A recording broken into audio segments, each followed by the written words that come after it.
मैं doctor CL महावर BA first year के छात्राओं को आधुनिक हिंदी साहित्य का इतिहास जो बताया, भारतीय हिंदू काल से आधुनिक हिंदी साहित्य का इतिहास प्रारंभ होता है और वर्तमान में 1960 के बाद का आज तक का जो युग है वो कई भागों में विभक्त किया गया। लेकिन जो आधुनिक हिंदी साहित्य का इतिहास है, जो कि भारतीय हिंदू युग से प्रारंभ होता है 1850 से, उसकी सामाजिक, आर्थिक, राजनीतिक और धार्मिक जो परिस्थितियाँ थी वो इस इतिहास को बनाने में बड़ी महत्वपूर्ण भूमिका रखती है। तो उसी के बारे में बताने जा रहा हूँ, ध्यान से सुनिए। आधुनिक काल की प्रेरक परिस्थितियाँ। आधुनिक काल के साहित्य को प्रभावित करने में तत्कालीन जो स्थितियाँ थी उसमें सबसे पहले आता है राजनीतिक स्थिति। तो राजनीतिक स्थिति कैसी थी? भारत था 1850 से पहले अंग्रेजों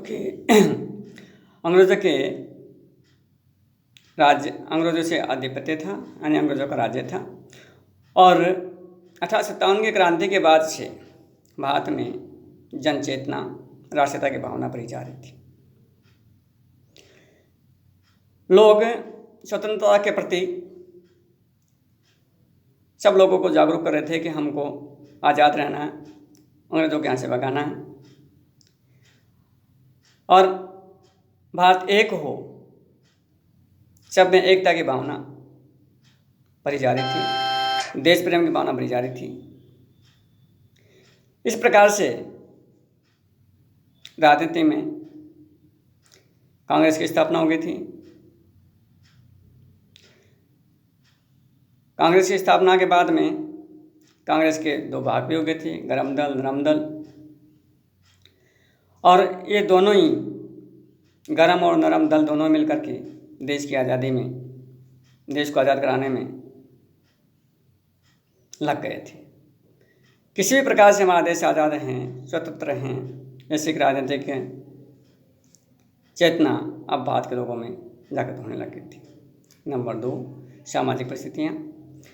समाज था, समाज उस समय हिंदू, मुस्लिम, सिख, ईसाई धर्मों के आधार पर बटा हुआ था और अंग्रेजों ने भारतीय जो समाज था उसको धर्मों के आधार पर और अलग करने की कोशिश करी थी। क्योंकि अंग्रेजों ने समाज के अंदर धर्म के आधार पर फूट डाल करके, इस फूट का फायदा उठा करके उन्होंने राज्य स्थापित किया, अपना राज्य को आगे तक कई दिनों तक बढ़ाया, कई सालों तक बढ़ाया। इसीलिए समाज में जो जाति प्रथा थी, धर्म परिस्थितियाँ थी, धार्मिक जो स्थितियाँ थी, उनमें फूट डाली। धर्म के अंदर धार्मिक, समाज में सामाजिक परिस्थितियों को दूर किया। दूर करने का अपकार जो आधुनिक पढ़े लिखे लोग थे, जो राजनीति में भाग ले रहे थे, अब वो समाज की सामाजिक दूरियों को दूर करने के लिए कोशिश कर रहे थे कि कोई समाज की दूरियां नहीं, चाहे कोई भी धर्म को अपनाएं, कोई समाज में रहें, हिंदू, मुस्लिम, सिख, ईसाई कोई सी समाज में रहें। हिंदू के अंदर भी यानी चाहे तो वो ब्राह्मण हो, सिख हो, ईसाई हो, हाँ, किसी भी धर्म का, यानी किसी भी समाज का व्यक्ति हो, लेकिन सब समाज मिल करके एक समाज में सामाजिक बंधन था, समाज में सामाजिक एकता लाने की कोशिश कर रही थी। यानी समाज जो बटा हुआ था तो अंग्रेजों ने उसको बढ़ाया था, बढ़ावा दिया था। लेकिन अब लोगों के समझ में आने लगी, भारतीय लोगों के, कि समाज में सामाजिक ताकत दूरियों करने का काम अंग्रेजों ने किया। अब इसको वापस से निकटता लेके आए, तभी जा करके हम समाज में एकता लाएंगे और हम अंग्रेजों को भारत से भगाने की कोशिश कर सकते हैं, भगा सकते हैं। नंबर 3, धार्मिक परिस्थितियाँ। धर्म। जब धर्म की बात करते हैं तो धर्म समाज में बांटने में एक अफीम का काम करता है और जोड़ने का काम भी करता है। तो अंग्रेजों ने भारत में धार्मिक जो परिस्थितियाँ थी उसके अंदर फूट डाली, धर्म के आधार पर उनको लोगों को बांट दिया। तो हिंदू है, मुस्लिम है, सिख है, ईसाई है, तो जैन है, हाँ, और उनके अंदर भी जो जातियाँ थी उन जातियों के आधार पर भी उनको अलग अलग कर दिया। क्योंकि उन्होंने देखा कि इनको जितना अपन दूर दूर करेंगे उतने सहजता के साथ हम यहाँ पर राज्य स्थापित कर सकेंगे, इतने दिनों तक हम ठहर सकेंगे। यदि ये एक हो जाएंगे तो फिर हमें ये हिंदुस्तान में नहीं रहने देंगे। अतः धर्म के आधार पर उन्होंने लोगों को भड़काया।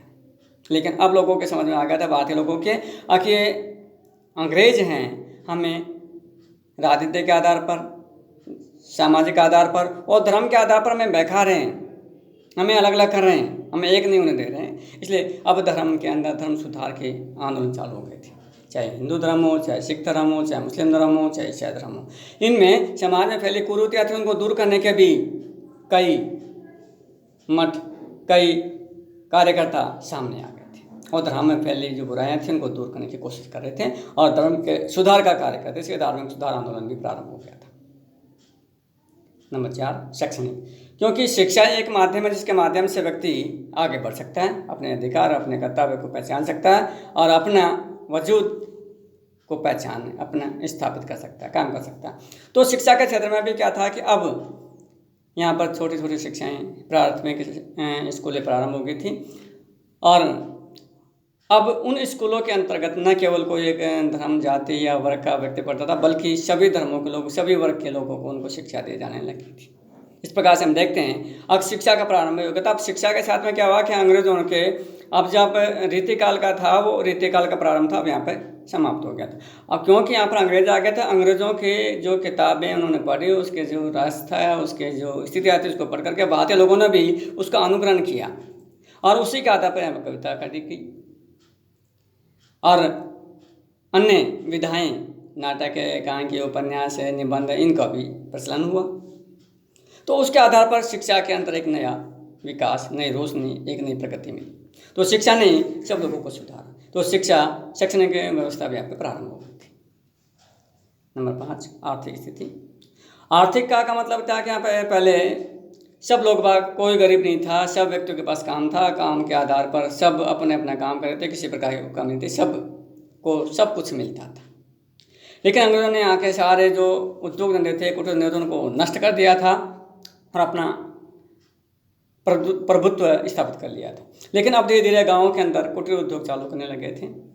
खेती के साथ में जो जिसको जैसा जो काम करता था, उसको काम आता था, वो काम करता था। इस प्रकार से आर्थिक स्थितियाँ अब धीरे धीरे जुड़ने लगी थी, क्योंकि यहाँ का जो धन था पूरे पूरे अंग्रेज लगे थे। लेकिन अब भारत के लोग समझने लगे थे कि हमारा खुद का काम करेंगे तो हमको रोजगार भी मिलेगा और हमारे आर्थिक स्थिति सुधरेगी। इसलिए भारत में अब कुटीर उद्योग धंधे पनपने लगे थे, गांव में छोटे छोटे काम धंधे करने लगे थे। नंबर 6, साहित्यिक।